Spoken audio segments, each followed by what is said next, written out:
শুরু হলো সব খবর, কম সময়ে সব খবর একসাথে। আগামী 1 ঘন্টায় দেশ বিদেশ, খেলা, বাণিজ্য, বিনোদন সহ সব ধরনের খবরই আপনাদের জানাবো। সৌমিত্র শুভ্র।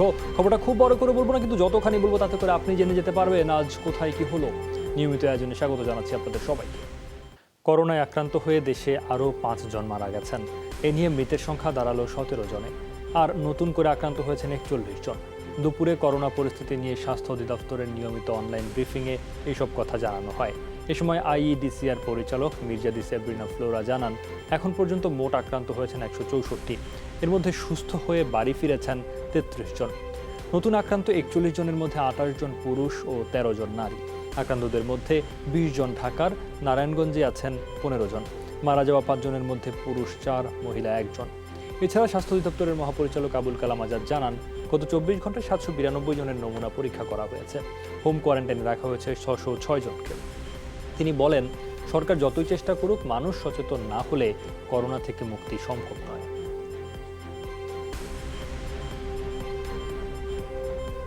গত 24 ঘন্টায় মৃত্যুবরণ করেছেন আরও 5 জন। সর্বমোট মৃত্যুর সংখ্যা 17। কোভিড-19 সংক্রমণ রয়েছে এরকম সংখ্যা 41। তো মোট সংক্রমিত ব্যক্তির সংখ্যা 164। 41 জনের মধ্যে পুরুষ 28 জন এবং মহিলা 13 জন। 20 জনই হচ্ছে ঢাকা শহরের বিভিন্ন এলাকার, 15 জন হচ্ছে নারায়ণগঞ্জ। সকলকে বলতে চাই, আমাদের নিজেদেরকেও বলতে চাই, আপনার সুরক্ষা আপনার হাতে। যত বেশি পরীক্ষা করাবেন তত বেশি আমরা শনাক্ত করতে পারবো, ব্যবস্থা নিতে পারবো, কোয়ারেন্টাইনে নিতে পারবো, সংক্রামক রোধ হবে। জ্বর, শ্বাসকষ্ট নিয়ে 6 জেলায় মারা গেছেন 7 জন। নারায়ণগঞ্জ শহরের দেওভোগ এলাকায় সর্দি কাশিতে মারা গেছেন 1 জন। সিভিল সার্জন জানান, গতকাল রাত 12টায় মারা যান খায়রুল আলম হিরু। সিটি কর্পোরেশনের উদ্যোগে মরদেহ দাফন করা হয়। মৃত্যুর প্রায় 12 ঘন্টা পর নমুনা সংগ্রহ করে আইইডিসিআরে পাঠানো হয়। নিহতের পরিবার জানিয়েছে, 10 দিন ধরে সর্দি কাশিতে ভুগলেও তাকে ভর্তি নেয়নি কোনো হাসপাতাল। এদিকে জ্বর, শ্বাসকষ্ট নিয়ে লক্ষ্মীপুরে মারা গেছেন 1 জন। বরিশাল শেরেবাংলা মেডিকেলের পরিচালক জানান, জ্বর, শ্বাসকষ্ট, গলা ব্যথা নিয়ে 50 বছর বয়সী ইউসুফ আলী ভর্তি হন গতকাল। অবস্থার অবনতি হলে তাকে হাসপাতালের করোনা ইউনিটে নেওয়া হয়। রাতেই মৃত্যু হয় তার। মৃতের নমুনা সংগ্রহ করা হয়েছে। ঘটনার পর ওই ব্যক্তির বাড়ি ও আশপাশের এলাকা লকডাউন করে জেলা প্রশাসন। খুলনা মেডিকেল কলেজ হাসপাতালে চিকিৎসাধীন অবস্থায় মারা গেছেন 60 বছর বয়সী এক বৃদ্ধা। হাসপাতালের সহকারী রেজিস্ট্রার ডাক্তার অনল রায় জানান, সপ্তাহখানেক আগে নাতিকে নিয়ে ঢাকা থেকে নিজ বাসায় ফেরেন সালেহা বেগম। গতকাল জ্বর, সর্দি, কাশি নিয়ে হাসপাতালে ভর্তি হন। রাত 1:30টার দিকে তিনি মারা যান। মৃত ব্যক্তি ও তার নাতির নমুনা সংগ্রহ করা হয়েছে। গত রাতে চাঁপাইনবাবগঞ্জে জ্বর ও গলা ব্যথায় মারা গেছেন 45 বছর বয়সী এক ব্যক্তি। অতিরিক্ত পুলিশ সুপার জানান, সোমবার মানিকগঞ্জ থেকে গোমস্তাপুরে নিজ বাসায় ফেরেন মোজাম্মেল, সেখানে মারা যান তিনি। মৃতের নমুনা সংগ্রহ করে পাঠানো হয়েছে আইইডিসিআরে। এদিকে কিশোরগঞ্জে জ্বর, শ্বাসকষ্টে এক মেডিকেল রিপ্রেজেন্টেটিভ এবং রিকশা চালকের মৃত্যু হয়েছে। নমুনা সংগ্রহ করে পাঠানো হয়েছে ঢাকায়। এই ঘটনার পর একটি গ্রাম লকডাউন করা হয়েছে। বাংলাদেশে করোনার বিস্তারে এপ্রিল মাস সবচেয়ে ঝুঁকিপূর্ণ বলে আশঙ্কা করছেন প্রধানমন্ত্রী শেখ হাসিনা। তাই সবাইকে বাড়তি সতর্কতার তাগিদ দিয়েছেন তিনি। ত্রাণ ও সহায়তা বিতরণের ন্যূনতম অনিয়ম সহ্য করা হবে না বলেও হুঁশিয়ার করেছেন প্রধানমন্ত্রী। চিকিৎসক, নার্সদের কৃতজ্ঞতা জানিয়ে শেখ হাসিনা বলেছেন, যারা কাজ করছেন তাদের তালিকা করে পুরস্কৃত করা হবে। আর যারা চিকিৎসা দিচ্ছেন না, তাদের বিষয়ে সরকারের কঠোর হওয়ার ইঙ্গিত দিয়েছেন প্রধানমন্ত্রী। পর্যায়ক্রমে অন্য বিভাগগুলোর সাথেও ভিডিও কনফারেন্সে কথা বলবেন প্রধানমন্ত্রী।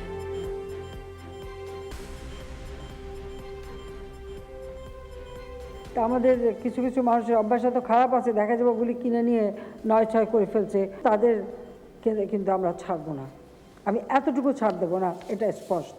যারা সবসময় নিয়োজিত ছিলেন তাদেরকে শুধু খালি মুখে ধন্যবাদ দেবো না, উৎসাহের সাথে সাথে আমি বিশেষ একটা সম্মানীয় দিতে চাই। আর যারা কাজ করেন নাই তাদের জন্য প্রণোদনা দিয়ে আনার কোনো যৌক্তিকতা আছে বলে আমি মনে করি না। প্রয়োজনে বাইরের থেকে আমরা ডাক্তার নিয়ে আসবো, বাইরে থেকে নার্স নিয়ে আসবো। আমরা জানি যে এপ্রিল মাসটা আমাদের জন্য খুবই একটা দুঃসময়ের মাস আসছে, এটা সব জায়গা থেকে আসে খবর পাচ্ছি। সেই অবস্থা আমাদেরকে সতর্ক থাকতে হবে। সামাজিক দূরত্ব নিশ্চিতে রাজধানীতে প্রবেশ ও বের হওয়া কঠোর অবস্থানে আইনশৃঙ্খলা রক্ষাকারী বাহিনী। কড়াকড়ি চলছে শহরের ভেতরেও। নগরীর সবগুলো এন্ট্রি পয়েন্টে বসানো হয়েছে ব্যারিকেড। নগরীর বড় রাস্তাগুলোর বিভিন্ন পয়েন্টে চলছে তল্লাশি আর জিজ্ঞাসাবাদ। অলিগলির মুখগুলোতেও একই অবস্থা। মাঠে আছে এবং কাজ করছে এলিট ফোর্স, র্যাব ও সেনাবাহিনীর টিমও। ভয়াবহ পরিস্থিতির কথা জানা সত্ত্বেও অকারণে রাস্তায় মানুষ। কোনো সুরক্ষা সরঞ্জাম ছাড়াই ঘোরাফেরা করছেন কিছু মানুষ। কয়েকটি পয়েন্টে এমন কজনের বিরুদ্ধে তাৎক্ষণিক শাস্তিমূলক ব্যবস্থা নিতে দেখা গেছে। পরিমাণে কম হলেও চলছে যানবাহন।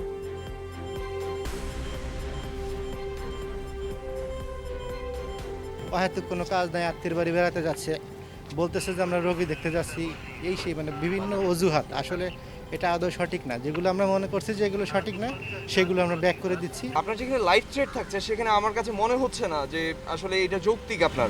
যে আপনি আমাকে বলেন যে আপনি কি আদৌ সোশ্যাল ডিসটেন্স মেনটেন করছেন?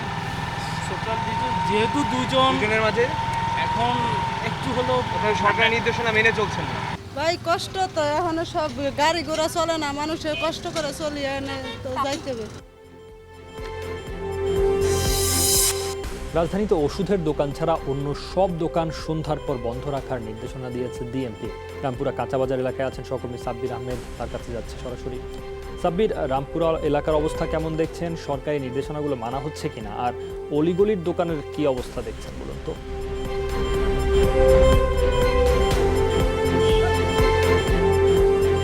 পুলিশের নির্দেশনা অর্থাৎ ডিএমপির গতকালের যে নির্দেশনা ছিল সেখানে দুটি বিষয় একেবারে স্পষ্ট করে বলা হয়েছিল। প্রথম হচ্ছে যেসব পাড়া মহল্লার যেসব ছোটোখাটো নিত্য প্রয়োজনীয় ভোগ্য পণ্যের দোকান, সেই দোকান দুপুর 2টার পরে আর খোলা রাখা যাবে না। সকাল 6টা থেকে দোকান 2টা পর্যন্ত তারা বেচাকেনা করতে পারবেন। আমি আজ দুপুর 2টার পর থেকে রাজধানীর বিভিন্ন এলাকার, বিভিন্ন আবাসিক এলাকার অলিতে গলিতে ঘুরে দেখেছি। সেখানে বনশ্রী এলাকায় ঘুরে দেখেছি, ধানমন্ডি এলাকায় ঘুরে দেখেছি বা মোহাম্মদপুর এলাকায় ঘুরে দেখেছি। সব জায়গায় দেখেছি যে 2টার ভেতরেই তারা দোকান বন্ধ করেছেন। ভোগ্যপণ্যের ছোট দোকান যেগুলো সেগুলো বন্ধ করেছেন এবং হাতে গোনা খুবই সামান্য কয়েকজন তারা দেখা যায় হয়তো ভ্যানের উপরে আনারস বিক্রি করছেন বা তরমুজ বিক্রি করছেন, এরকম খুব কম 2-1টি দোকান দেখেছি। এর বাইরে দ্বিতীয় নির্দেশনা যেটি ছিল সেটি হচ্ছে যে রাজধানীর সিটি কর্পোরেশন নির্ধারিত যেসব কাঁচা বাজার, সেই কাঁচা বাজার এবং সুপার শপ, এই দুটির ব্যাপারে নির্দেশনা ছিল যে সকাল 6টা থেকে সন্ধ্যা 7টা পর্যন্ত তারা খোলা রাখতে পারবেন। বিভিন্ন সুপার শপে ঘুরে দেখেছি তারা তাদের এই নির্দেশনা অনুযায়ী দরজার বাইরে বা সুপার শপের প্রধান ফটকের বাইরে তাদের এই সারাদিন কয়টা থেকে কয়টা পর্যন্ত দোকান খোলা থাকবে, কতক্ষণ তারা কেনাকাটা করতে পারবেন তাদের ক্রেতারা, এই বিষয়টি কিন্তু স্পষ্ট করে তারা লিখে দিয়েছেন। এমন বেশ কিছু সুপার শপ দেখেছি। এর বাইরে কাঁচা বাজারগুলোর অবস্থা, কাঁচা বাজারেও আমি দুপুর 2টার পর থেকে ঘুরেছি। এখন এসেছি রাজধানীর রামপুরা কাঁচা বাজারে। সেখানে দেখেছি যদিও বাজারের ভেতরে সামাজিক দূরত্বের কথা যেটি বলা হচ্ছে, একেবারে সরু গলি যেহেতু এই কাঁচা বাজারটি, এখানে সামাজিক দূরত্ব মানা সম্ভব নয় বা তেমনটি মানা হচ্ছে না। ক্রেতারা একেবারে কাছাকাছি দাঁড়িয়েই তারা বাজার করছেন। কিন্তু এর আগে মোহাম্মদপুর বাজারে যেখানে ছিলাম সেখানে দেখেছি বাজার একেবারে খালি। সেখানকার বিক্রেতা, মোহাম্মদপুর কাঁচা বাজারের বিক্রেতারা বলছিলেন যে সকালের দিকে বিক্রেতাদের ভিড় কিছুটা থাকে, কিন্তু সারাদিন তারপরে একেবারে বিক্রেতা বা ক্রেতারা নাই বললেই চলে। কিন্তু এখন যেখানে এসেছি যে রামপুরা কাঁচা বাজারে, এখানে দেখেছি যে সন্ধ্যার দিকে মানুষের ভিড় আরও কিছুটা বাড়ছে এবং বিক্রেতারা বলছেন যে পুলিশের নির্দেশনা অনুযায়ী 7টার ভেতরেই তারা দোকান শেষ করবেন, তারা সবকিছু গুছিয়ে নেবেন। সৌমিত্র। সাব্বির, আপনাকে ধন্যবাদ। সহকর্মী সাব্বির আহমেদ বলছিলেন। করোনা রোগী থাকা এবং সংক্রমণ ঝুঁকির কারণে চট্টগ্রাম, খুলনা, বরিশাল, রাজশাহী, টাঙ্গাইল ও নারায়ণগঞ্জ এলাকা ভিত্তিক লকডাউন করেছে প্রশাসন। যেখানে করোনা রোগী শনাক্ত হয়েছে তার আশপাশের এলাকা পুরোপুরি লকডাউনের গতকাল নির্দেশ দেন প্রধানমন্ত্রী। এরপরই বেশ কিছু এলাকায় নজরদারি বাড়িয়েছে আইনশৃঙ্খলা রক্ষা বাহিনী। চট্টগ্রামে কঠোর বিধিনিষেধে যান আর মানুষের চলাচল। রাজশাহীতে বিভাগীয় সমন্বয় কমিটির সভায় সিদ্ধান্ত হয় কেউ জেলা থেকে বের হতে বা প্রবেশ করতে পারবে না। শহরের প্রবেশ মুখে বসছে চেকপোস্ট এবং লকডাউন হয়েছে টাঙ্গাইল শহরের প্রবেশ মুখগুলোতে বসানো হয়েছে চেকপোস্ট। পাড়া মহলে ওষুধের দোকান ছাড়া নিত্যপণ্যের সব সেবা দুপুরের পর বন্ধের নির্দেশনা দেয়া আছে। শারীরিক দূরত্ব নিশ্চিতে বেড়েছে সশস্ত্র বাহিনীর তৎপরতা। আমাদের এলাকার মধ্যে যেন বাহিরগত কোনো লোক প্রবেশ করতে না পারে, এই জন্য আমরা এই উদ্যোগটা নিয়েছি। কাউকে প্রবেশ করতে দিবে না এবং ভিতরের কাউকে মানে এলাকার মানুষকে বাইরে যাইতে দিবে না, মানে কোনো যদি প্রয়োজন না পড়ে। মোটামুটি যেটা সরকারিভাবে শুনতেছি, টিভিতে, মিডিয়াতে, পেপারে, পত্রিকায় পাইতেছি, ঠিক সেভাবে মানে কি আমরা এটা চেষ্টা করতেছি। একমাত্র রোগী এবং অ্যাম্বুলেন্স এবং নিত্য প্রয়োজনীয় জিনিস ছাড়া কোনো লোক আসা যাওয়া করতে পারবে না, কোনো গাড়ি আসা যাওয়া করতে পারবে না। মানুষকে ঘরে রাখা যাচ্ছে না। আমরা এই বিষয়টিকে আরও কিভাবে কার্যকরী করা যায়, আমরা সে বিষয়ে সিদ্ধান্ত গ্রহণ করেছি। এ বিষয়ে আরও জানাতে সরাসরি যোগ দিয়েছেন শওকত হোসেন জিয়াদ। জিয়াদ, এলাকা লকডাউনের পর আর কি ধরনের পরিবর্তন লক্ষ্য করেছেন?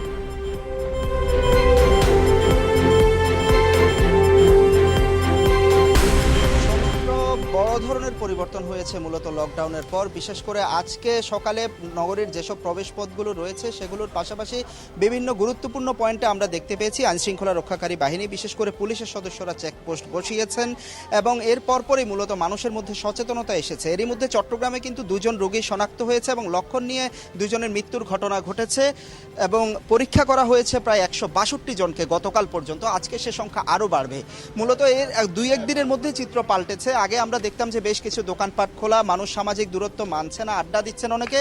তবে এখন পর্যন্ত আমরা দেখছি যে 2-1টি ব্যতিক্রম ছাড়া, বিশেষ করে ত্রাণ যেখানে বিতরণ করা হয়েছে সেই জায়গা এবং যেগুলো নিত্যপণ্যের বাজার, ঠিক সেই জায়গাগুলোতে সামাজিক দূরত্ব এখনো পর্যন্ত বজায় রাখা সম্ভব হচ্ছে না। আমরা মনে করছি এই জায়গাগুলোতে আসলে নতুন কোনো পদ্ধতি বা নতুন কোনো নীতি নেওয়া যায় কিনা, যেহেতু বাজার করতে মানুষকে আসতেই হবে কিংবা ত্রাণের ক্ষেত্রে যেতে হবে, সেই জায়গাগুলোতে কিভাবে রক্ষা করা যায় সামাজিক দূরত্ব, সেই বিষয়টি নিশ্চয়ই ভাবা উচিত। পাশাপাশি একটু বলে রাখি, সৌমিত্র, আইনশৃঙ্খলা রক্ষাকারী বাহিনী কিন্তু এর মধ্যে কঠোর অবস্থান নিয়েছেন এবং বিভিন্ন জায়গায় বিশেষ করে সন্ধ্যা 7টার পর দোকানপাট যাতে বন্ধ থাকে সেজন্য সন্ধ্যা 5:30 থেকে আমরা দেখতে পেয়েছি যে পুলিশের সদস্যরা টিম করে করে বিভিন্ন অলি গলি পাড়া মহল্লা যেগুলো রয়েছেন সেগুলোতে তারা ঢুকে পড়ছেন এবং যারা বন্ধ রাখছে না তাদেরকে বন্ধ রাখার কথা বলছেন।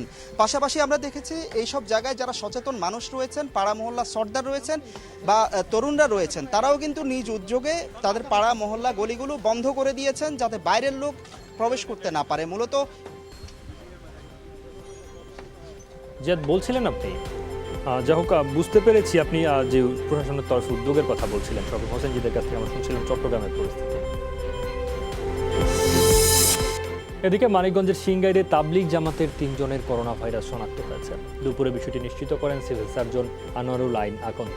তিনি জানান, আক্রান্ত 3 জনকে সিংগাইর উপজেলা স্বাস্থ্য কমপ্লেক্সের আইসোলেশনে রাখা হবে। গেল 24 মার্চ ফরিদপুর থেকে মানিকগঞ্জের একটি মাদ্রাসায় আসেন তাবলিগের 12 সদস্যের একটি দল। তাদের সাথে যোগ দেন স্থানীয় 6 জন। পরে জামাতের এক বৃদ্ধ জ্বর, সর্দি, কাশিতে আক্রান্ত হলে নমুনা সংগ্রহ করে আইইডিসিআর। পরীক্ষার ফলাফলে তার করোনা পজিটিভ আসে। এর পরপরই বাকি 17 জনকে কোয়ারেন্টাইনে পাঠানো হয়। এদের মধ্যে 2 জনের সংস্পর্শে আসে তাদের পরিবারের সদস্যরাও। রোববার 2 পরিবারের 10 সদস্য সহ মোট 27 জনের নমুনা সংগ্রহ করা হয়। এদের মধ্যে 11 জনের পরীক্ষার ফলাফল পাওয়া গেছে।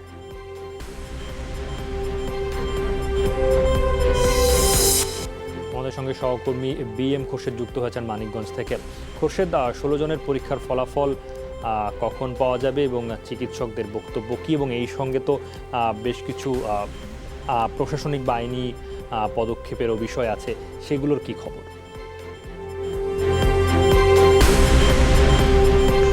সৌমিত্র, আপনি জানেন যে মানিকগঞ্জের সিংগাইরে গত রোববার একজন মুসল্লি যখন আক্রান্ত হওয়ার খবর যখন আসে তখনই কিন্তু প্রশাসন পুরো মানিকগঞ্জ পৌরসভাকে কিন্তু লকডাউন ঘোষণা করেছে এবং এই যে 17 জনের যে পরীক্ষা, 11 জনের যে পরীক্ষার যে নমুনা যে সংগ্রহ করেছিল আইইডিসিআর, বাকিদের যে নমুনা যে রিপোর্ট সেটা কিন্তু এখন পর্যন্ত হাতে আসেনি। আমি কিছুক্ষণ আগে মানিকগঞ্জের যে সিভিল সার্জন আনোয়ারুল আমিন আকন্দ, তার সঙ্গে কথা বলেছি। তিনি বলেছেন যে আজকে বিকেল নাগাদ তিনি ধারণা করেছিলেন যে হয়তোবা সেই রিপোর্ট, বাকিগুলোর রিপোর্ট আসতে পারে, কিন্তু তিনি বলছেন যে হয়তোবা কালকে এই রিপোর্টগুলো জানা যাবে। আর যে 3 জন আক্রান্ত হয়েছেন যে মুসল্লি, তাদের বাড়ি হচ্ছে ফরিদপুর জেলায় এবং তারা তাবলিগ জামায়াতে এসেছিলেন। গত 24 তারিখ থেকে তারা মানিকগঞ্জে সিংগাইরে অবস্থান করতেছিলেন, যদিও তারা 5 মার্চ থেকে এই মানিকগঞ্জে রয়েছেন। তবে যে 3 জন আক্রান্ত হয়েছেন তাদেরকে আইসোলেশনে রাখা হয়েছে মানিকগঞ্জের সিংগাইর উপজেলা স্বাস্থ্য কমপ্লেক্সে।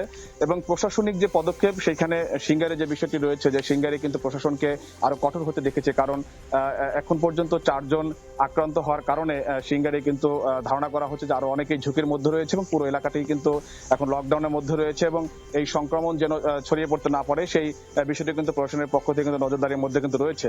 সৌমিত্র, আপনাকে ধন্যবাদ। বিএম খোরশেদ বলছিলেন মানিকগঞ্জ থেকে।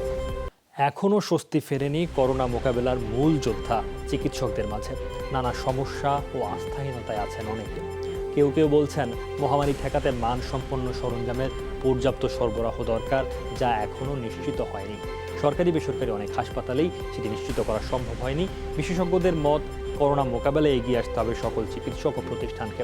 চীনে ডিসেম্বরে হানা দেয়া করোনা বাংলাদেশে প্রথম শনাক্ত হয় 8 মার্চ।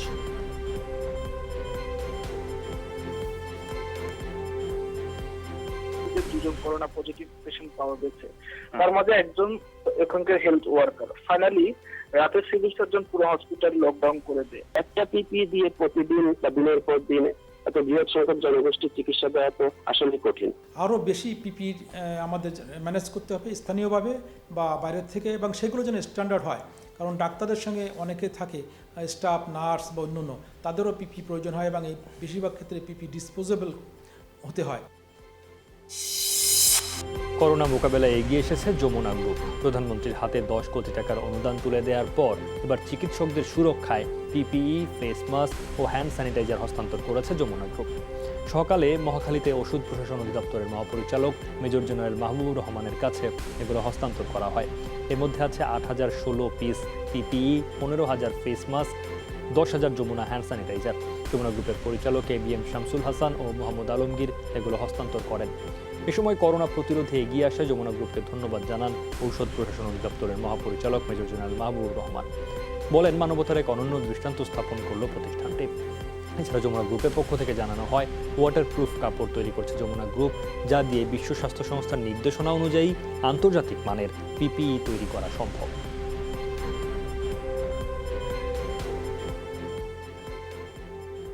দেশের একটি স্বনামধন্য প্রতিষ্ঠান Jamuna group of industries 8,000 piece PP ওনারা আমাদের দিয়েছেন। তারপর ফেস মাস্ক দিয়েছেন 15,000 পিস এবং 10,000 পিস ওনারা হ্যান্ড স্যানিটাইজার আমাদের অনুদান হিসেবে দিয়েছেন। সিএমএইচ এবং র্যাব প্রশাসনকে হ্যান্ড স্যানিটাইজার সহ আমরা বিভিন্ন ধাপে ধাপে বিভিন্ন প্রশাসনকে সেগুলো আমরা প্রদান করব। বাজারের সর্বনিম্ন মূল্যে সবচেয়ে বেস্ট কোয়ালিটির আমরা হ্যান্ড স্যানিটাইজার দিচ্ছি, আর পাশাপাশি আমরা ভেন্টিলেটর বিদেশ থেকে আমদানি করে সেটি সংযোজন করতে। বঙ্গবন্ধুর অন্যতম খুনি মৃত্যুদণ্ডপ্রাপ্ত আব্দুল মাজেদকে গ্রেফতার করা হয়েছে। তিনি দীর্ঘদিন বিদেশে পলাতক ছিলেন। মধ্যরাত 3টার দিকে রাজধানীর মিরপুর 11.5 এলাকা থেকে তাকে গ্রেফতার করে কাউন্টার টেরোরিজম ইউনিট। দুপুরে তাকে ঢাকা মহানগর হাকিম আদালতে তোলা হয়। পরে বিচারক তাকে কারাগারে পাঠানোর আদেশ দেন। মহানগর হাকিম জুলফিকার হায়াতের আদালতে খুনি মাজেদ জানান, দীর্ঘদিন ভারতের কলকাতায় পালিয়েছিলেন তিনি। বরখাস্ত ক্যাপ্টেন আব্দুল মাজেদ বঙ্গবন্ধুর আত্মস্বীকৃত খুনি। তবে কিভাবে এই খুনি দেশে ঢুকলো তা এখনো স্পষ্ট নয়। সে মাজার রোডের ওখানে ঘোরাফেরা করছিল। এরপরে পুলিশ তাকে সন্দেহজনক অবস্থায় গ্রেপ্তার করে এবং জিজ্ঞাসাবাদের এক পর্যায়ে প্রকাশ পায় যে এই সেই আত্মস্বীকৃত খুনি আব্দুল মাজেদ। যেহেতু সে মৃত্যুদণ্ডপ্রাপ্ত আসামি, এই মামলা আপিল বিভাগ পর্যন্ত গিয়েছে, সেখানে একমাত্র তার জন্য পথ খোলা রয়েছে রাষ্ট্রপতির কাছে প্রাণ ভিক্ষা চাওয়ার। এছাড়া তার হাতে কোনো বিকল্প সুযোগ নেই। স্বরাষ্ট্রমন্ত্রী আসাদুজ্জামান খান জানিয়েছেন, আদালতের নির্দেশনা অনুযায়ী বঙ্গবন্ধুর খুনি বরখাস্ত ক্যাপ্টেন আব্দুল মাজেদের ফাঁসির রায় কার্যকর করা হবে। ভিডিও বার্তায় তিনি বলেন, প্রধানমন্ত্রী শেখ হাসিনার নেতৃত্বে বঙ্গবন্ধুর হত্যাকারীদের বিচার হয়েছে, পলাতক অন্য আসামিদেরও ফিরিয়ে আনা হবে জানান তিনি।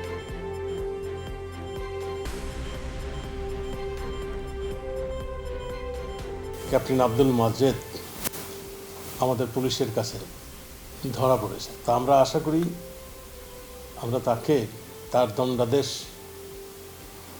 আমরা আদালতের নির্দেশনা অনুযায়ী তার দণ্ডাদেশ আমরা কার্যকর করতে পারব।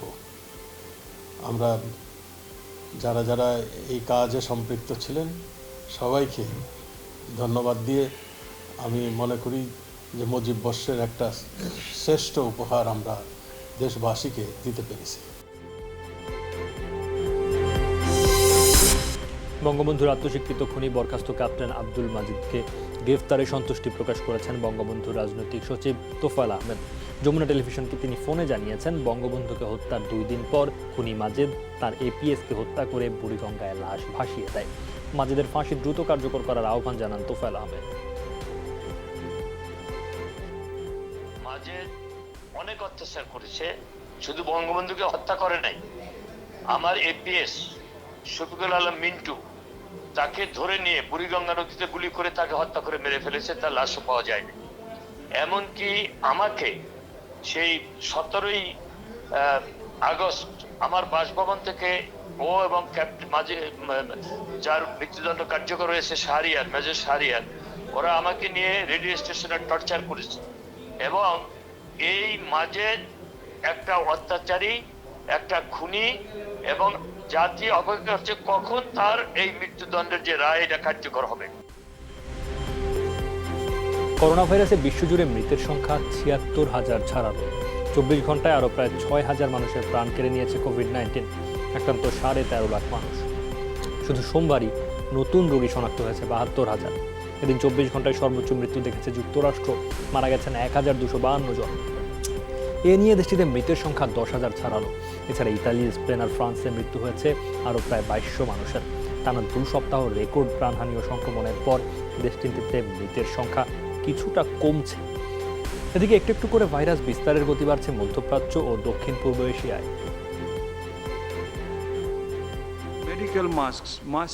ভাইরাসের বিরুদ্ধে প্রথম সারিতে থেকে লড়াই করা চিকিৎসক ও স্বাস্থ্যকর্মীদের পর্যাপ্ত মেডিকেল মাস্ক সরবরাহ করা এখন মূল কাজ। বিশ্বজুড়ে পণ্যটির ঘাটতি পরিস্থিতি আরও ভয়াবহ করে তুলেছে। ভাইরাস মোকাবেলায় জাতীয় পর্যায়ে গৃহীত ব্যবস্থার সাথে সমন্বয় রেখে মহাদেশ ভিত্তিক কৌশল গ্রহণ করতে হবে। সরকার, রাষ্ট্রপ্রধান, রাজনীতিবিদদের পাশাপাশি ব্যবসায়ী নেতাদেরও একজোট হতে হবে। যুক্তরাষ্ট্রের নিউ ইয়র্কে করোনা ভাইরাসে আক্রান্ত হয়ে এক চিকিৎসক সহ আরও 6 বাংলাদেশের মৃত্যু হয়েছে। এ নিয়ে দেশটিতে প্রাণ গেছে মোট 86 বাংলাদেশি। মৃত বাংলাদেশি চিকিৎসকের নাম মোহাম্মদ ইফতেখার উদ্দিন। নিউ ইয়র্কের স্বাস্থ্য বিভাগে কর্মরত ছিলেন তিনি। সোমবার মারা যাওয়াদের মধ্যে রয়েছেন 58 বছর বয়সী মোহাম্মদ আজাদ বাকি। করোনায় আক্রান্ত হয়ে যুক্তরাষ্ট্রের বিভিন্ন হাসপাতালে এখনও চিকিৎসাধীন আছেন অনেক বাংলাদেশি।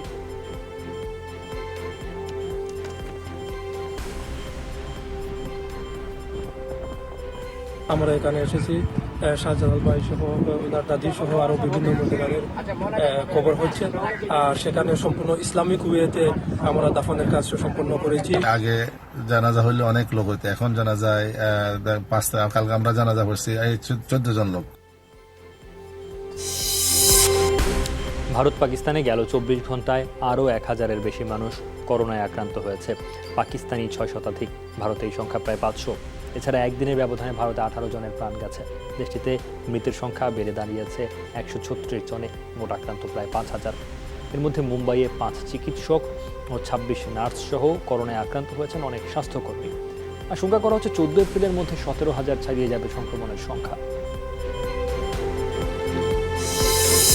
শারীরিক অবস্থার অবনতি হওয়ায় নিবিড় পর্যবেক্ষণ ইউনিট আইসিইউতে নেওয়া হয়েছে করোনায় আক্রান্ত ব্রিটিশ প্রধানমন্ত্রী বরিস জনসনকে। ব্রিটিশ পররাষ্ট্রমন্ত্রী ডমিনিক রাব জানান, সোমবার সন্ধ্যায় লন্ডনের হাসপাতালে ভর্তি প্রধানমন্ত্রীকে নেওয়া হয় নিবিড় পর্যবেক্ষণে। শ্বাস প্রশ্বাসের জন্য অক্সিজেন দেওয়া হলেও এখনও ভেন্টিলেটর ব্যবহারের মতো অবস্থা হয়নি। গেল 27 মার্চ 55 বছর বয়সী ব্রিটিশ প্রধানমন্ত্রীর শরীরে ধরা পড়ে কোভিড-19। প্রথমে বাসায় চিকিৎসা নিলেও রোববার হাসপাতালে ভর্তি করা হয় তাকে।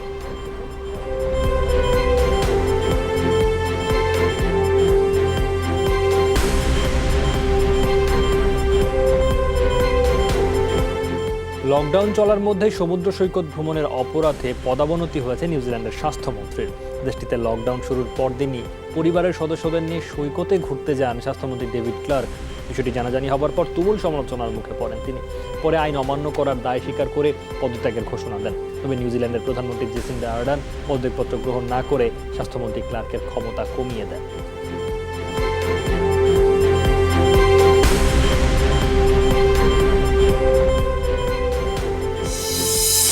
কোভিড-19 কিটের স্যাম্পল তৈরি করেছেন গণবিশ্ববিদ্যালয়ের গবেষকরা। এগুলো সরকারি বিভিন্ন প্রতিষ্ঠানের কাছে হস্তান্তর করা হবে 11 এপ্রিল। গণস্বাস্থ্যের ট্রাস্টি ডাক্তার জাফরুল্লাহ চৌধুরী জানালেন, হাতে থাকা কাঁচামাল দিয়ে তৈরি করা যাবে 10,000 কিট। মাসে 2 লাখ কিট তৈরি করতে দরকার হবে 50 কোটি টাকার তহবিল। সেক্ষেত্রে সহায়তা লাগবে সরকার ও ব্যাংকের। সারা দুনিয়ার মানুষের পাশে থাকতে কিডনির পেটেন্ট রাইট করবে না গণস্বাস্থ্য। বিএসএমইও ভাইস চ্যান্সেলর সাহেবকে, IEDDCR এবং অন্যান্য WHO-কে, CDC-কে আমাদের কপি আমরা দিয়ে দেব। আমরা ব্যাংক থেকে 50 কোটি টাকা ধার নিতে চাই এটা করার জন্য। মাসে অন্ততপক্ষে 20 লাখ উৎপাদন করা দরকার হবে।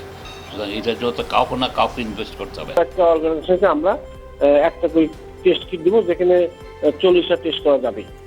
ওনারা দেখবে এবং ওনাদের একটা কি বলবো অভিজ্ঞতা এবং ওনাদের মতামত পেলে আমরা পরবর্তীতে প্রোডাকশন যাবো আর কি। সিলেট, খুলনা ও বরিশালে আজ থেকে শুরু হয়েছে কোভিড-19 পরীক্ষার কার্যক্রম। দুপুরে খুলনা মেডিকেল কলেজের মাইক্রোবায়োলজি বিভাগের ল্যাবরেটরিতে এই কার্যক্রমের উদ্বোধন হয়। দিনে 96টি নমুনা পরীক্ষা করা যাবে বলে জানিয়েছে মেডিকেল কর্তৃপক্ষ। খুলনা বিভাগের আশপাশের জেলার সন্দেহভাজন করোনা রোগীদের নমুনা পরীক্ষা করা হবে PCR মেশিনে। সিলেট ওসমানী মেডিকেল কলেজের ল্যাবেও শুরু হয়েছে কোভিড-19 পরীক্ষা। PCR মেশিনে দিনে প্রায় 200 নমুনা পরীক্ষা করা যাবে। পরীক্ষার রিপোর্ট প্রকাশ করবে IEDCR।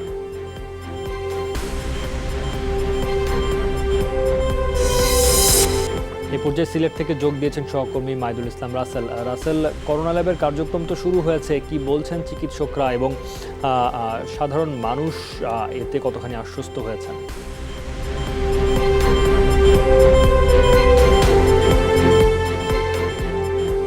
সৌমিত্র ঠিকই বলেছেন, সিলেটে আজকে দুপুর থেকে শুরু হয়েছে করোনা পরীক্ষা। সিলেট ওসমানী মেডিকেল কলেজ হাসপাতালে বায়ো টেকনোলজি ল্যাবে আসলে লাইব্রেরি রুমে সেই ল্যাবটি স্থাপন করা হয়েছে। আজকে বেলা 3টার দিক সময় সর্বশেষ সিলেট অঞ্চলের 4টি জেলা থেকে মোট 129 জন সন্দেহভাজন ব্যক্তির নমুনা এই হাসপাতালে এসে পৌঁছেছে এবং সেটি এখনো পরীক্ষা চলছে বলে আমরা জানতে পেরেছি। একটি তথ্য জানাতে চাই, সিলেটে গত কয়েক মাসে প্রায় 30,000-এর মতো প্রবাসী সিলেটে প্রবেশ করেছেন। সিলেট অঞ্চলে বিশেষ করে তাদের অনেকে এখনো দেশে অবস্থান করছেন, তারা নিজ নিজ দেশে আবার ফিরে যেতে পারেনি যে দেশে তারা অবস্থান করতেন। সেই কারণে সিভিল সার্জন সহ স্বাস্থ্য বিভাগের যারা দায়িত্বে রয়েছে তারা অনেকেই শঙ্কা করছেন, হয়তো সুপ্ত অবস্থায় অনেকেই হয়তো সেই ভাইরাস বহন করতে পারেন। সেই কারণে তারা শঙ্কিত ছিলেন। তবে আজকে যেহেতু শুরু হয়েছে পরীক্ষা, সেই কারণে সিলেটে সাধারণ মানুষ সহ স্বাস্থ্য বিভাগের কর্মীদের মধ্যে কিছুটা স্বস্তি আমরা দেখতে পেয়েছি বা তাদের কথায় সেটি বুঝতে পেরেছি। একটি তথ্য জানাতে চাই, আজকে পররাষ্ট্রমন্ত্রীও এখানে যারা চিকিৎসক ছিলেন বা সার্বিক দায়িত্বে যারা রয়েছে তাদের সাথে কথা বলেছেন এবং তিনি আশ্বস্ত করেছেন পর্যাপ্ত কিট এবং PPE সহ সব ধরনের সরঞ্জামাদি দেওয়া হবে, তারা যাতে সুষ্ঠুভাবে কাজ করেন। আসলে সব মিলে সিলেটের মানুষের মধ্যে কিছুটা স্বস্তি থাকলেও 5টার দিকে দোকান বন্ধ হয়ে যাওয়ার কারণে আসলে গতকাল থেকে এবং আজকে আমরা দেখতে পেয়েছি সাধারণ মানুষ আসলে রাস্তায় কম বেরোয়েছেন। চিকিৎসকরা এখনো বলছেন তারা যাতে নিজ নিজ বাড়িতে অবস্থান করেন, কারণ গত 2 দিন আগেই সিলেটে একজন করোনা শনাক্ত রোগী পাওয়া গেছে, তিনি নিজেও চিকিৎসক ছিলেন। আসলে সব মিলে সাধারণ মানুষ এবং চিকিৎসক যারা রয়েছেন তারাও আসলে প্রত্যাশা করছেন সবাই যাতে নিজ নিজ দায়িত্ব সঠিকভাবে পালন করেন। সৌমিত্র, এই ছিল আমার কাছে, পরবর্তীতে আমি আরো জানাতে পারবো। ধন্যবাদ। করোনায় আক্রান্ত হওয়া কি অপরাধ, অথবা আক্রান্ত হলে কি তা লুকাতে হবে? এমন প্রশ্ন আসছে অনেকের অযাচিত কিছু কর্মকাণ্ডে। উন্নত বিশ্বের সরকার প্রধান, স্বাস্থ্যকর্তা, খেলোয়াড়, সাংবাদিক অনেকেই আক্রান্ত হচ্ছেন। তারা এক ধরনের যুদ্ধ করছেন করোনার বিরুদ্ধে, অথচ বাংলাদেশে চলছে লুকোচুরি। মনোরোগ বিশেষজ্ঞরা অবশ্য বলছেন এটি অজ্ঞতার ফল। এই ধারণা থেকে বেরিয়ে আসতেই হবে আমাদের। মহামারীতে এই যদি হয় সতর্কতার অবস্থা, তাহলে সংক্রমণ প্রতিরোধে কিভাবে সফল হব আমরা?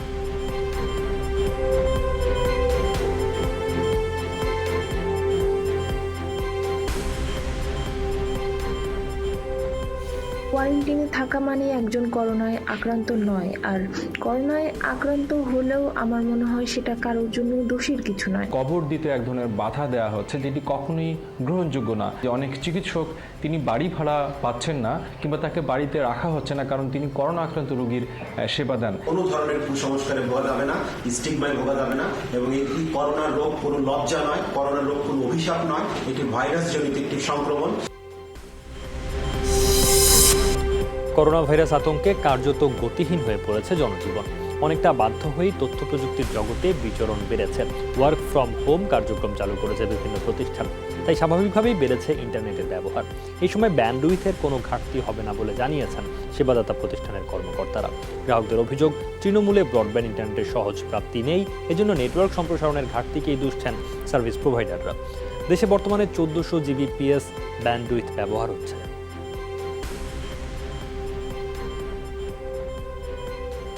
করোনা ভাইরাসের কারণে অফিসে যেতে পারছি না, এজন্য ঘরে বসেই কাজ করতে হচ্ছে। অফিসিয়াল কাজ করা, একজনের খোঁজ খবর নেওয়া, সেই ক্ষেত্রে নেটটাই আমাদের মনে হচ্ছে ঘরে বসে যোগাযোগের মূল মাধ্যম। আমাদের নেটের যে সার্ভিসটা এটা একেবারেই স্লো। অফিস আদালতও ঠিকমতো আমাদের ঘরে বসে যে ওয়ার্ক ফ্রম হোম সেটাও আমরা পরিপূর্ণভাবে চালাতে পারছি না। সরকার আমাদের স্বল্প মূল্যে যতই ব্যান্ডউইথ দেখ, আমরা কিন্তু প্রত্যন্ত অঞ্চলে এই ব্যান্ডউইথটা ক্যারি করে নিয়ে যেতে পারবো না এবং আমাদের ইউজারের দোরগোড়ায় স্বল্প খরচে ব্যান্ডউইথটা পৌঁছাতে পারবো না। দেশের ভিতরে প্রচুর ব্যান্ডউইথ আপনার ক্যাশ সার্ভার থেকে সরবরাহ করা হয়, ওইগুলো তো আর আমাদের ইন্টারন্যাশনাল হিসাবের ভিতরে আসে না। আমাদের যে বর্তমানে 2টা কেবলের সক্ষমতা, সেই 2টা কেবলের সক্ষমতা 3 টেরাবিটের কম। সেকেন্ড কেবলটা থেকে আমি 2.3 আর ওখান থেকে হয়তো 0.5 এর মতো, মানে 3 টেরাবিটের কম। করোনা ছুটিতে কর্মহীনদের জন্য খাদ্য সহায়তায় তৃতীয় দিনের মতো চলছে ওএমএস এর কার্যক্রম।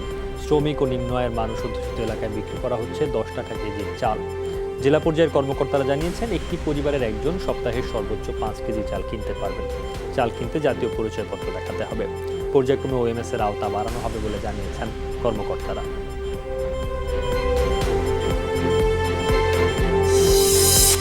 করোনার প্রাদুর্ভাবের প্রভাবে কর্মহীন ও নিম্ন আয়ের মানুষের খাদ্য সহায়তার অংশ হিসেবে চট্টগ্রামে শুরু হয়েছে ওএমএস এর চাল বিক্রি। বন্দরনগরীর 10টি পয়েন্টে 10 জন ডিলারের মাধ্যমে এই চাল বিক্রি করা হচ্ছে। এই 10টি পয়েন্ট থেকে জনপ্রতি সর্বোচ্চ 5 কেজি চাল কিনতে পারবেন। সপ্তাহের রবি, মঙ্গল ও বৃহস্পতিবার এই চাল বিক্রি চলবে প্রতিটি পয়েন্টে। 930 জন চাল সংগ্রহ করতে পারবেন। প্রতিটি পয়েন্টে দেখা গেছে মানুষের ভিড়। সামাজিক দূরত্ব নিশ্চিত করতে জেলা প্রশাসনের নির্বাহী ম্যাজিস্ট্রেটের নেতৃত্বে চলে অভিযান। চাহিদা বিবেচনায় সরবরাহ আরও বাড়ানোর আহ্বান খেটে খাওয়া মানুষের।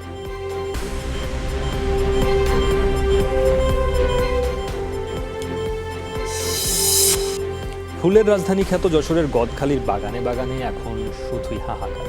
করোনার কারণে বিক্রি হচ্ছে না গোলাপ, জারবেরা, রজনীগন্ধা কিংবা গাঁদা। গাছ বাঁচাতে ফুল কেটে ফেলতে বাধ্য হচ্ছেন বাগানিরা।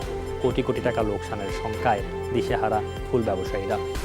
এবার মহান স্বাধীনতা দিবসেও ফুল বিক্রি করতে পারেননি চাষিরা। আসছে পহেলা বৈশাখেও বিক্রির সম্ভাবনা নেই। চলতি বছর জেলায় প্রায় 1500 হেক্টর জমিতে হয়েছে ফুলের চাষ।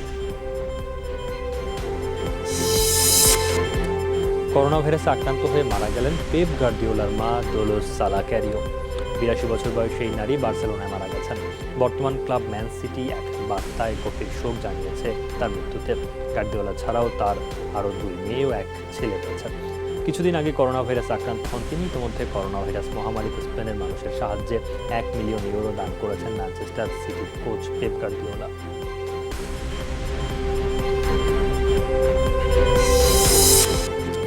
আত্মহত্যা করেছেন ফরাসি লিগ 1-এর ক্লাব রেইমসের চিকিৎসক বেনার্ড গঞ্জালেস।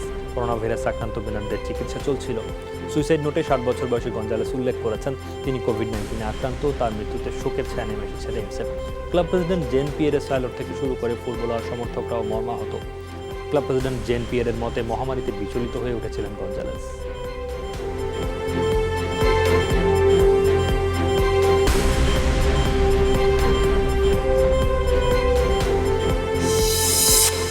করোনার বিরুদ্ধে লড়াই হিমালয় জয়ের চেয়ে কঠিন বলে জানিয়েছেন যুক্তরাষ্ট্রে অনেকটা সেরে ওঠা ওয়াসফিয়া নাজনীন। ফেসবুক লাইভে এসে নিজের অভিজ্ঞতার কথা জানানো ওয়াসফিয়া সতর্ক করেছেন বাংলাদেশিদের। তবে তার বিশ্বাস, সতর্কতাই পারে এই লড়াইয়ে জয়ী করতে। দেশবাসীকে ঘরে থাকার আহ্বান তার।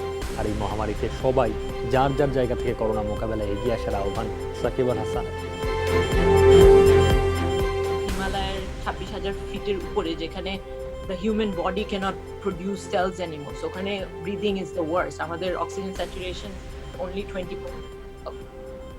এইগুলা was a challenge for sure, but what I faced in the few days by this virus is nothing compared to that feeling. কেউ কারোর জন্য ওয়েট না করে সবাই যেন যার যার জায়গা থেকে সঠিক কাজগুলো করার চেষ্টা করি, আর সবাই মানে ডিরেকশন না দিয়ে লিডারের ডিরেকশনও ফলো যেন করি। সামাজিক দূরত্ব নিশ্চিত করতে রাঙামাটিতে কাজ করছে জেলা প্রশাসন ও সেনাবাহিনী। শহরের তবলছড়ি, রিজার্ভ বাজার, বনরূপা সহ বিভিন্ন স্থানে টহল দেয় সেনা সদস্যরা। সরকারি নির্দেশনা মানতে শহরে যৌন সমাগম করতে না দেয়া, বাজার স্থিতিশীল করার নিশ্চিত করতে জেলা প্রশাসনের নির্বাহী ম্যাজিস্ট্রেটদের অভিযান অব্যাহত রয়েছে। এদিকে প্রতিদিন সন্ধ্যা 6টার মধ্যে কাঁচা বাজার ও মুদির দোকান বন্ধ করে দেওয়ার নির্দেশ দিয়েছে। সব ধরনের দোকান বন্ধ থাকলেও খোলা থাকছে ওষুধের দোকান। করোনার প্রভাবে অনেকটা স্থবির চট্টগ্রামের বিভিন্ন হাসপাতাল। ভাইরাসের উপসর্গের সঙ্গে সামান্য মিল পেলেই রোগী ভর্তি অথবা চিকিৎসা সেবা দিতে অনীহা প্রকাশ করছেন সংশ্লিষ্টরা। এমন পরিস্থিতিতে এক হাসপাতাল থেকে আরেক হাসপাতালে ছোটাছুটি করতেই অনেক রোগী মারা যাচ্ছে। যদিও চিকিৎসা সেবা না দেওয়ার অভিযোগ অস্বীকার করছেন চিকিৎসকরা। পরিস্থিতি সামাল দিতে জরুরি টেলিমেডিসিন সেবা চালু করেছে বাংলাদেশ মেডিকেল অ্যাসোসিয়েশনের চট্টগ্রাম শাখা। প্রতিদিন বিকেল 5টা থেকে সন্ধ্যা 7টা পর্যন্ত ফোন করলেই মিলবে বিশেষজ্ঞ চিকিৎসকদের পরামর্শ। হাসপাতাল নিয়ে গেলাম, ওখানে ডাক্তার নেই। ম্যাক্সের পাশাপাশি যেহেতু ন্যাশনাল হাসপাতাল আছে, আমরা ন্যাশনাল হাসপাতালে ট্রাই করার পর ওনারা বলতে চাচ্ছেন আমাদের ডাক্তারই নাই, ডাক্তাররা মানে চেম্বারই করবেন না। বলতে তেমন কোনো আমরা সেবা পাচ্ছি না, মানে যে কোনো হাড়ে রোগী, বাঘা রোগী এগুলো বলতে করোনা সন্দেহে মানে এরা বলতে গেলে সেবা, এটা সেবার নামে এটা আমাদেরকে হয়রানি করা হচ্ছে। এখনো যদি চট্টগ্রাম মেডিকেল কলেজে যান, আপনি দেখবেন যে প্রতিটা ওয়ার্ডের মধ্যে কিন্তু অনেক রোগী। তাহলে যদি সেবা দিয়ে না থাকি তাহলে এতগুলো ডাক্তার কি কাজ করবে? ডাক্তাররা তো আসেন। যে সমস্ত হাসপাতালে ডাক্তাররা চিকিৎসা করছেন না, রোগী ফিরিয়ে দিচ্ছেন, এগুলো আমরা নিয়ন্ত্রণ করার যথাযথ ব্যবস্থা নিয়েছি। আশা করি এ সমস্যারও সমাধান হয়ে যাবে। দেশে করোনা ভাইরাসের প্রকোপ বাড়লেও টাকা তুলতে ব্যাংকে ভিড় করছেন সাধারণ মানুষ। মাসের শুরুর দিকে হওয়ায় ব্যাংকের শাখায় ভিড় ছিল। এছাড়া লকডাউনের আশঙ্কা এবং আতঙ্কের কারণেও ব্যাংক থেকে টাকা তোলার চাপ বেড়েছে। সাধারণ ছুটির মধ্যেও সীমিত আকারের ব্যাংকিং লেনদেনে গ্রাহকদের চাপ সামাল দিতে হচ্ছে। এতে সামাজিক দূরত্ব বজায় থাকছে না, ফলে করোনা ভাইরাস আক্রান্ত হওয়ার আশঙ্কা করছেন ব্যাংকাররা। বলছেন কম সময়ের লেনদেনে গ্রাহকদের চাপ থাকে, তাই সামাজিক দূরত্ব বজায় রাখা যাচ্ছে না। এতে ব্যাংকারদের পাশাপাশি যারা ব্যাংকে আসছে সবাই ঝুঁকিতে রয়েছে। গেল রোববার থেকে ব্যাংকগুলোতে লেনদেন হচ্ছে 3 ঘন্টা। এই সময় বেশিরভাগ গ্রাহকই টাকা তুলতে আসছেন। তবে মাসের প্রথম দিক হওয়ায় বেতন, সঞ্চয়পত্রের নগদায়ন ও মুনাফা উত্তোলন বেড়েছে। অনেকে আসছেন রেমিটেন্স তুলতে, কেউ এসেছেন ডিপিএস এর টাকা জমা দিতে।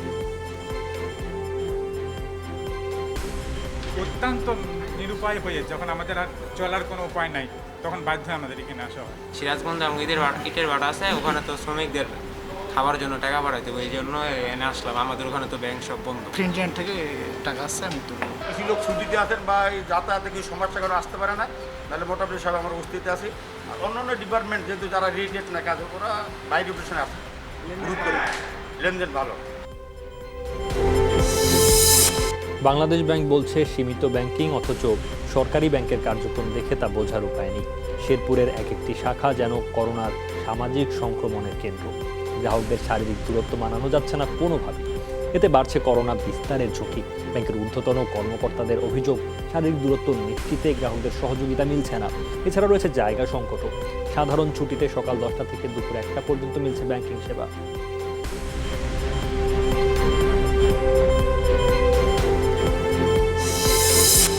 করোনার প্রভাবে চট্টগ্রামের ডেইরি খামারিদের অস্তিত্ব হুমকির মুখে। নগরীর একটি সংবাদ সম্মেলনে ডেইরি শিল্পের দুর্দশার চিত্র তুলে ধরে 7টি প্রস্তাবনা দিয়েছে চট্টগ্রাম বিভাগীয় ডেইরি ফার্মার্স অ্যাসোসিয়েশন। সংগঠনটির নেতারা বলেন, করোনার কারণে ডেইরি খামারিদের পথে বসার উপক্রম হয়েছে।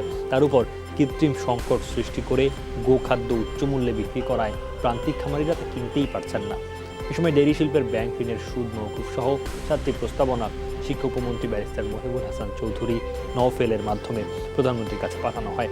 পরে সামাজিক দূরত্ব বজায় রেখে 50 জন দুস্থ খামারির হাতে 3 বস্তা করে ভুসি তুলে দেন শিক্ষা উপমন্ত্রী।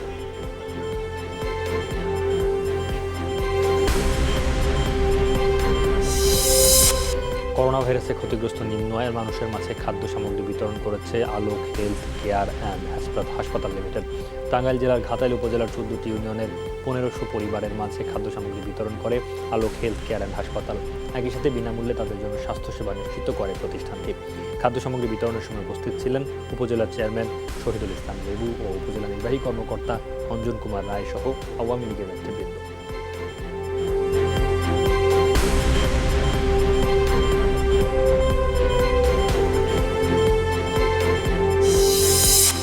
ফরিদপুর পৌরসভায় 27টি ওয়ার্ডে 15,000 মানুষকে 15 দিনের খাদ্য সামগ্রী বিতরণ করেছে শহর আওয়ামী লীগ। সকালে এই কর্মসূচির আনুষ্ঠানিক উদ্বোধন করেন স্থানীয় সরকার পল্লী উন্নয়ন সমবায় মন্ত্রণালয়ের সংসদীয় স্থায়ী কমিটির সভাপতি খন্দকার মোশাররফ হোসেন। এ সময় তিনি বলেন, 27টি ওয়ার্ডে 27টি সহায়তা কেন্দ্র খোলা হয়েছে। তিনি আরও জানান, এই দুর্যোগের সময় কেউ না খেয়ে থাকবে না এবং দুর্যোগ শেষ না হওয়া পর্যন্ত এই সহায়তা চলবে। এ সময় শহর আওয়ামী লীগের সভাপতি নাজমুল ইসলাম খন্দকার, জেলা প্রশাসক অতুল সরকার সহ আরও অনেকে উপস্থিত ছিলেন।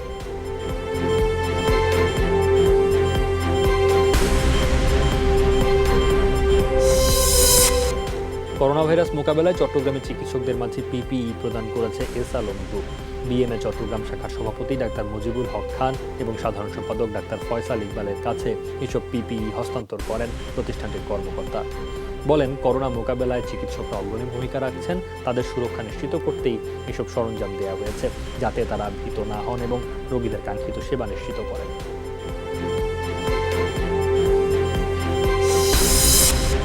রাজশাহীতে রাতের আধারে খাদ্য সহায়তা দিয়ে যাচ্ছেন এক আইনজীবী। পুঠিয়া উপজেলায় ত্রাণ নিয়ে দুস্থদের বাড়ি যাচ্ছেন আবু বক্কর সিদ্দিক রাজন। গত 29 মার্চ থেকে শুরু করে এখন পর্যন্ত তিনি অন্তত 30টি গ্রামে 850 পরিবারের মাঝে ত্রাণ বিতরণ করেছেন। সুপ্রিম কোর্টের আইনজীবী জানান, রাত 12টা থেকে ভোর 4টা পর্যন্ত বাড়ি বাড়ি ত্রাণ পৌঁছে দেন তিনি। এতে শারীরিক দূরত্ব রক্ষা হয়, অন্যদিকে জটলা এড়ানো যায়। করোনা মহামারীতে ক্ষতিগ্রস্ত তৃণমূল কোচ, ফুটবলার ও সংগঠকদের পাশে দাঁড়িয়েছেন বাংলাদেশ জেলা ও বিভাগীয় ফুটবল অ্যাসোসিয়েশনের মহাসচিব ও বাংলাদেশ ক্লাব ফুটবল অ্যাসোসিয়েশনের সভাপতি তরফদার রুহুল আমিন। এজন্য প্রতিটি জেলার দুস্থ কোচ, ফুটবলার ও সংগঠকের তালিকা তৈরি করা হচ্ছে। করোনা ভাইরাসের কারণে কর্মহীন হয়ে পড়েছেন তৃণমূলের অনেক কোচ, ফুটবলার ও সংগঠক। ফলে বিপাকে পড়েছেন স্বল্প আয়ের এসব কোচ ও ফুটবলার। তাদের আর্থিকভাবে সহায়তা করার লক্ষ্যে এমন উদ্যোগ তরফদার রুহুল আমিন।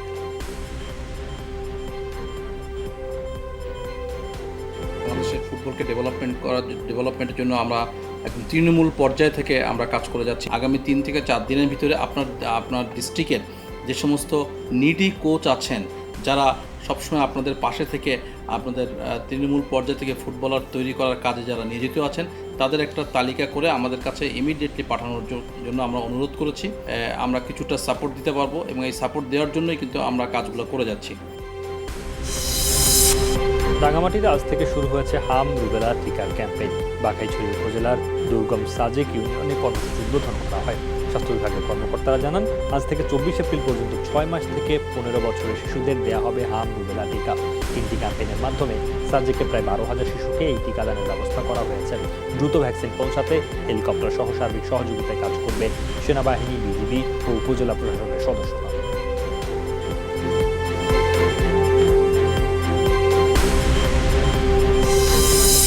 সমর্থকদের চাপে পড়ে কর্মীদের বহাল করল ইংলিশ জায়ান্ট লিভারপুল। কর্মী ছাঁটাইয়ের সিদ্ধান্ত ভুল ছিল জানিয়ে ক্ষমা চেয়েছেন লিভারপুলের প্রধান নির্বাহী পিটার মুরস। গত শনিবার ইউরোপ সেরা ইংলিশ ক্লাবটি তাদের খেলার বাইরের প্রায় 200 কর্মীকে সাময়িক ছুটি দেয়। এই সাময়িক ছুটি ঘোষণার পরপরই ক্লাবটির বিরুদ্ধে 3 দিন ধরে চলে নেতিবাচক সমালোচনা। অবশেষে সোমবার এই সাময়িক ছুটি বাতিল করার ঘোষণা দিতে বাধ্য হয়েছে ক্লাব কর্তৃপক্ষ। 71 বছর বয়সে বার্ধক্যজনিত কারণে মারা গেছেন রিয়াল মাদ্রিদ, বার্সেলোনা ও অ্যাটলেটিকো মাদ্রিদের সাবেক কোচ রাদোমির অ্যান্টিস। পার্টিজান বেলগ্রেডের সহকারী কোচ হিসেবে মাত্র 36 বছর বয়সে কোচিং ক্যারিয়ার শুরু করেন তিনি। 1990-91 মৌসুমের শেষ ভাগে রিয়াল মাদ্রিদের কিংবদন্তি আলফ্রেডো ডি স্টেফানোর কাছ থেকে দায়িত্ব বুঝে নেন তিনি। সর্বশেষ দায়িত্বে ছিলেন 2 Chinese club Hebei China Fortune ও শানডং রুনেঙ্গা। উনি এই কোচের মৃত্যুতে আলাদা শোক বার্তা দিয়েছে রিয়াল মাদ্রিদ, বার্সেলোনা ও অ্যাটলেটিকো।